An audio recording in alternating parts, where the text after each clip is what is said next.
My guest this afternoon is author and musician Graham Sclater. Has just written a book about the fate of the American prisoners at Dartmoor Prison in the 19th century. Do you know, I did some research for this, Graham, a long time ago with an American film crew. We came across a gentleman called King Dick. All right. Yeah. Yes. He was an evil. Yes, he was. He was the leader of, I think it was Block 3. Yeah. He was lethal, a black gentleman. And rang the gangs and everything in there. Yeah. But you cannot believe until you see the structure of Dartmoor Prison. It was a horse that stumbled in there, and they literally killed it with their bare hands because you had to feed yourself up there. Yeah. I think it's vicious, amazing. Vicious. It just, you literally, as you sat down, I reminded myself of the beginnings of Dartmoor Prison. Mm-hmm. Nothing to be proud of. No. No. Now, this story, you've written this particular book. Just explain to the gentle listener. Okay. Right, it's called Hatred is the Key, and it's based on what happened between 1812 and 1814, or 1815 to be precise, because we were at war with America. And everyone thinks, oh, that's the War of Independence. But if they remember any of their history from school, of course, that was probably about 50, 60 years earlier. Sure. But in 1812, we were at war with America again, and we barricaded the east coast of America because they were helping the French. And they actually declared war on us in June in 1812. So we were at war with them for over 2 years. It was ridiculous because we had Americans serving in the British Navy on board HMS Victory. That's right. And some of the people on the American ships were British, first generation, who'd gone over there maybe 50 so years before, and it was their fathers and whatever, So, yeah, a lot of English people on there. But, of course, once they were captured on an American ship, they were treated as Americans and therefore were prisoners. Yeah. It is bizarre. It's a mess, and such a shame that we started off with the Americas that particular period. There was no great diplomacy knocking around, to say the least. No, definitely not. No. So you have romanticised a line here? Yeah, to a point. I mean, I've tried to keep it as gritty and as hard as it really was. Obviously, I wasn't there 200 years ago, and I may look at it on my birthday today, but no, it was a vicious time, and I've tried to portray that in the book, and I've kept some of the original names because the prisons then weren't called prisons, they were called depots because they were built by the Transport Office. So the gentleman running Dartmoor Prison was a sea captain. And once they closed the prison, soon after the end of this book, if you like, they shut the prison and he went back to sea and he died abroad. So I've used his name, and I've used Sir Thomas Towhitt, who built Princetown and called it Princestown originally. Hence the plume of feathers and the houses in the middle of the town or village as it was. So he actually built that for his workers because he built his own house there called Tor Royal, which is still there today. If you go down the lane by the pub, you actually drive down through there and you'll see Tor Royal at the bottom. So he built that, and his idea, and it sounds crazy again, his dream was to grow oranges on Dartmoor. Yes. It was a disaster, quite clearly. And he was the secretary of the Prince of Wales. So what he was able to do was when they had all these French prisoners originally, when they had all these French prisoners, they had nowhere to put them. They didn't want to leave them on the hulks or the rotting ships in the Tamar because they were worried that they were going to get onto land. So they actually built then these depots. So the Transport Office, who were running the Navy, actually built Dartmoor Prison. And Thomas Towhitt got the ear of the Prince of Wales and convinced him and the architect to actually build it where it was. How many Prince of Wales have ever been influenced by architects? Our own current one seems to be a bit obsessed with it. Very much so, yes. And I applaud him for that as well, I can assure you. The Hamos, that was the main holding station, wasn't it? Hamos, that's correct. Yes, that's right. Not a good period for this. You've twisted the story in beautifully. Oh, look at that. And there's even some swearing in it as well on page 109. Good. Yeah, it's gritty.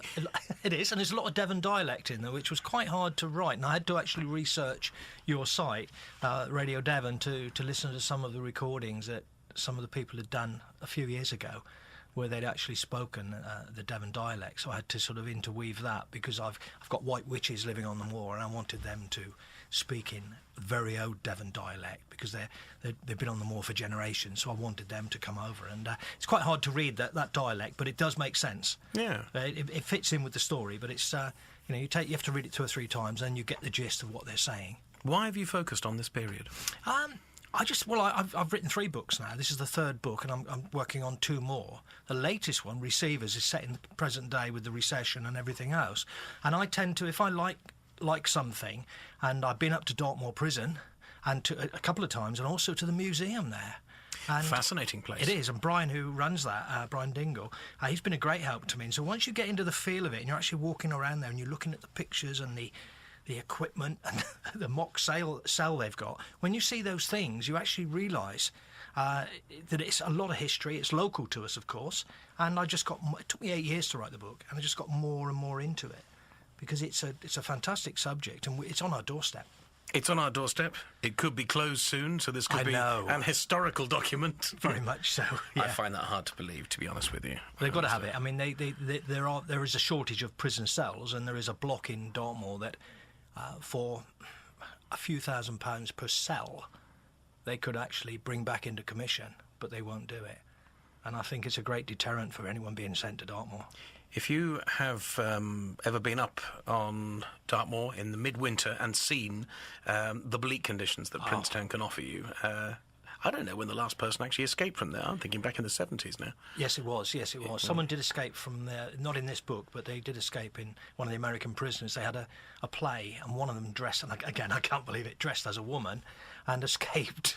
And took the governor's... Didn't the governor lend him some of the clothes? Yes, he did. So that story is true, is it? It is true, yeah. Again, in my research for King Dick, be very careful which websites you go on for this particular gentleman. I know. Yeah, but he existed, and these things did happen. Yeah. And there's also certain evidence there was cannibalism up there as well. Yeah, I mean, I'm sure there was. They did starve. I mean, I think 1814 was one of the hardest winters for 100 years, and they were literally snowed in, and there was literally no food. And a lot of young children as well that were kept prisoners. I mean, I've dedicated a book to a young lad called Jeremy Seapatch, and I think he was 7, but he'd been captured on one of the ships, and he died in the prison after the war. Amazing. Yeah, because the war finished on Christmas Eve. Effectively, we signed a treaty in Ghent, but of course it wasn't ratified. It took another 4 or 5 months. But during that time, the prisoners knew that the war was over, and effectively they should be free. And that's why I've got the title Hatred is the Key, because they were effectively free men, but nobody would pay to repatriate them. The British wouldn't, and the Americans wouldn't. So they were kept in that prison until April, and they tried to escape, and there was a massacre, which is the culmination of the book, really. Well, I'm very glad to say some did survive. I have a friend who lives in Ashburton with an overly French name, and I said, your family got far in 150 years. Yeah. Literally, they came down from Dartmoor, a great-great-great-grandfather, and settled in Ashburton. Well, the aristocracy, when the French were there, were actually released, and they were allowed to live with English families because they had the money coming in. And they lived in Ashburton, Oakhampton, Morton Hampstead. A lot of them did actually live in with families, the wealthy people, and so they survived. Although they were technically still prisoners, they were free. Graham Slater's in the studio. You happy to stay for a while? Yes, of course. You have donuts. A birthday donut has been provided by the BBC. I didn't get this. I didn't get this in January. Oh, yeah, gesticulation through the glass. Call David Fitzgerald on the Interactive Lunch.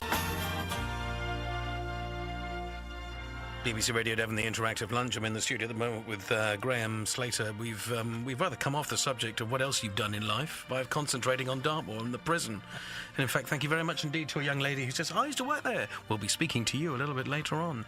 Dartmoor Prison is the main focus of this book. Hatred is the key. The initial American successes turned to a number of defeats, resulting in English ships effectively blockading the American coastline. And bit of a role reversal today with the Americans, isn't it, really? Very much so. Yes, exactly. Yeah, especially with Korea going on. Yeah, now we have the power. Fantastic. What else have you done? Where did you start in life, by the way? Well, I'm from Exeter. I went to Heels School. Oh, God. Yeah, I know. The old one. In fact, they built the new one the first year, but we were over in the annex. Which year did you go? 50-something. 50-something. 50, when it opened, when the Heels School opened. So the headmaster then would have been Mr. Harrison. Mr. Medler, when I was Mr. there. Medler? Yes, I had Harrison. Medler.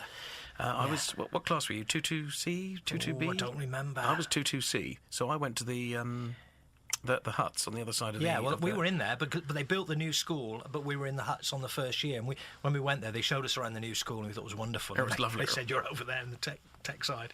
Yeah, I was in room Z, which is the very furthest from the headmaster's office. Yes, that used to be the geography room as well. That was it, yeah. Mr. Ferris, that's right. Mr. Ferris. Yes. And Tim Afron would have been one of your teachers as well, Yes, because good memory, eh? he went there, and he was still there when I was there in 1976. Yeah, wow. Dear old Timmy. Yeah. Yes, I went to Hill School, and then I trained as a surveyor, a quantity surveyor, and within a matter of months, I went to Germany. I was 17, and I went to Germany as a musician, and I lived in Hamburg. Oh, right. For nearly 5 years, which is my first book, Ticket to Ride, which I wrote based on experiences there. Did you meet them in Hamburg, or did you miss them? I missed them. They did come over, I think, like 65, 66 for a gig, and all the girls, because I lived in the red light district in San Pauli, and the girls, the older ones, who'd been around a few years, were very excited that John and Paul and George were coming back, because they were their friends, inverted commas. Okay. And yeah, it was a great time. But I mean, following their footsteps was not what we intended when we went, but we went through everything they did, and probably worse, to be honest, because we were there longer. I was there, year after year. They were there for 2 or 3 months, and then they came back to England and then went over again. But I listened to their... in fact, when I was writing the Ticket to Ride, I had one of their albums on, early albums on, all the time, because the sound of that album was what it sounded like in the Star Club and in the Top 10 Club. Because you had a PA, it was all set up, you had a house PA, everything was set up, so you literally use your own amps and drums. And I played the Hammond organ, so we used that. But there was a sound for those clubs, which is what they captured on their first album and almost on their second.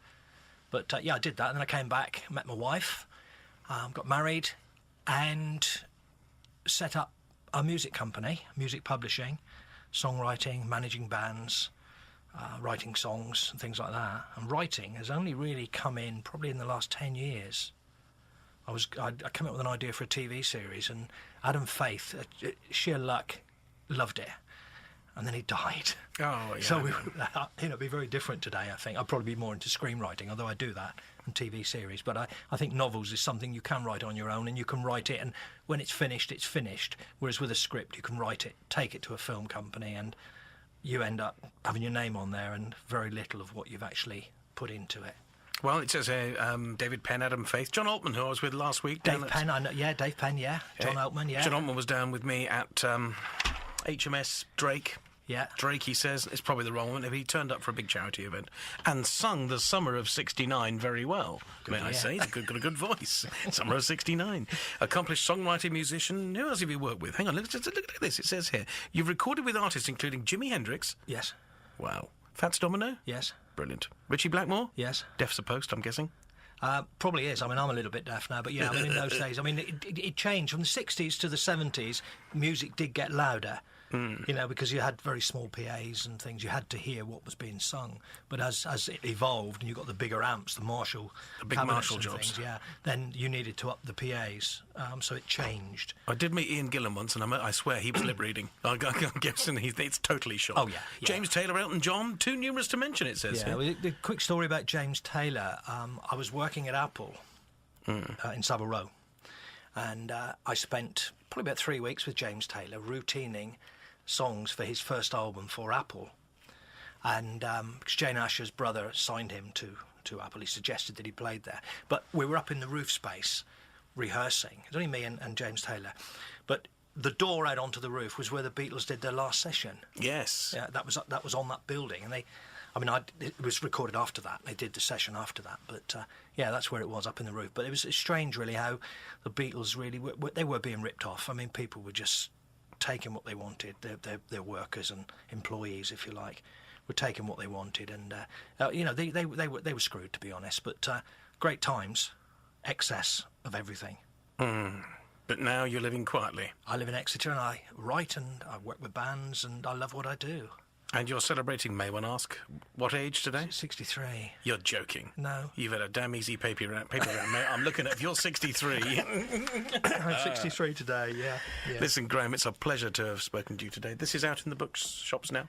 Yeah, you can get it in shops. Actually, Dartmoor Prison Museum have got it. The Tourist Centre up in Princetown. You can get it online from Tabitha Books and from Amazon. here in America, wherever. Yeah, it's all over. Shops is very difficult to get it into Smiths, but you can order it through Smiths online, and they will get it from the publisher and collect it in your local shop. Tell me about it. The world of publishing is a rather closed book these days. Literally, it's very hard, unless you've got lots of titles, Yeah, Graham, look, it's been a pleasure. Thanks very much. You. Cheers. Okay, Bye-bye. bye-bye.